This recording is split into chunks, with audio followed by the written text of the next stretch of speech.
మన హక్కులు మన భవిష్యత్ నినాదంతో రైట్ టు ఇండిపెండెన్స్ మూవ్మెంట్ ఆధ్వర్యంలో స్వాతంత్ర దినోత్సవాన్ని పురస్కరించుకుని భారీ రైట్స్ వాక్ నిర్వహించారు. ఏకశిలా పార్క్ నుంచి అంబేద్కర్ విగ్రహం వరకు నిర్వహించిన ఈ ర్యాలీలో యువత పెద్ద సంఖ్యలో పాల్గొన్నారు. ఈ కార్యక్రమానికి ముఖ్య అతిథిగా బీఆర్ఎస్ పార్టీ రాష్ట్ర నాయకుడు దుగ్గంపూడి రంజిత్ రెడ్డి హాజరయ్యారు. ఈ సందర్భంగా ఆయన మాట్లాడుతూ దేశంలో ప్రతి ఒక్కరికి విద్య, వైద్యం సమానంగా అందినప్పుడే నిజమైన స్వాతంత్ర్యం సాధించినట్లు అవుతుందని అన్నారు.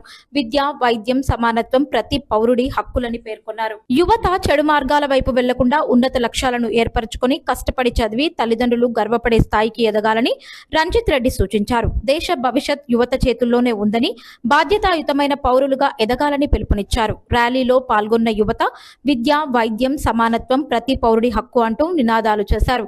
ఈ సందర్భంగా సుమారు 200 మీటర్ల పొడవైన జాతీయ జెండాను ప్రదర్శిస్తూ దేశభక్తిని చాటారు. ఏకశిలా పార్క్ నుంచి అంబేద్కర్ విగ్రహం వరకు ర్యాలీ ఉత్సాహంగా కొనసాగింది. మన దేశానికి స్వాతంత్రం వచ్చి 80 సంవత్సరాలు గడుస్తున్నా గానీ ఈ దేశంలో నాణ్యమైన విద్య, నాణ్యమైన వైద్యం అనేది ప్రతి భారతీయ పౌరునికి అందట్లేదు. కాబట్టి ఈ ఉద్యమం మొదలు పెట్టడం జరిగింది.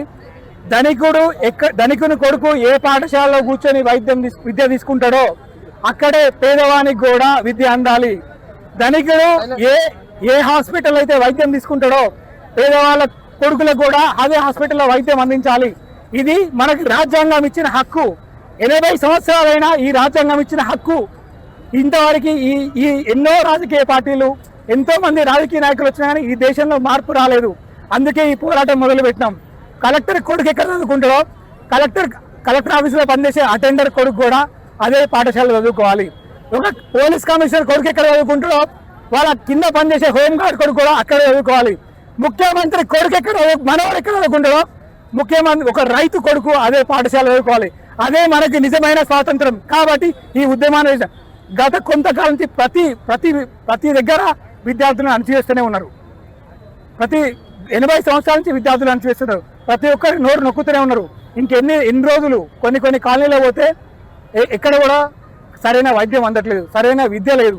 కాబట్టి మా ఉద్యమానికి ఎవరు నాయకులు అంటే ఏ తండ్రి అయితే వాళ్ళ పిల్లల్ని చదివించలేకపోతున్నారో డబ్బులు పెట్టి ఆయనే మా ఉద్యమానికి నాయకుడు.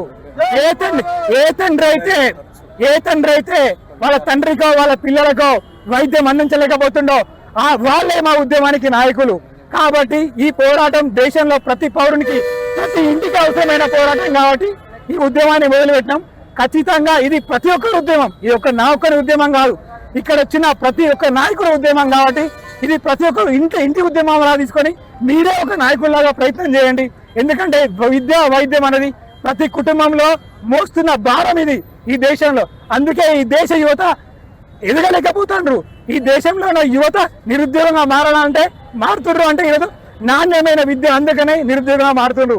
ఈ దేశంలో ఉపాధి నెలకొల్పినా కానీ ఎదగలేకపోతున్నారు. అంటే వైద్యానికి ఖర్చుని ఆ కుటుంబం భరించలేక వాళ్ళకి ఆర్థికపరమైన సమస్యలు వచ్చి ఆ కుటుంబంలోకి వెళ్ళి మరణాలు వచ్చి ఎదగలేకపోతారు. కాబట్టి ఈ దేశంలో అంబానీకైనా నిరుపేదకైనా ప్రాణానికి ఒకటే విలువ ఉండాలి. అంబానీ కొడుకైనా నిరుపేద కొడుకైనా ఒకటే విద్య అందాలి. అదే మా లక్ష్యము. జై హింద్, జై భారత్.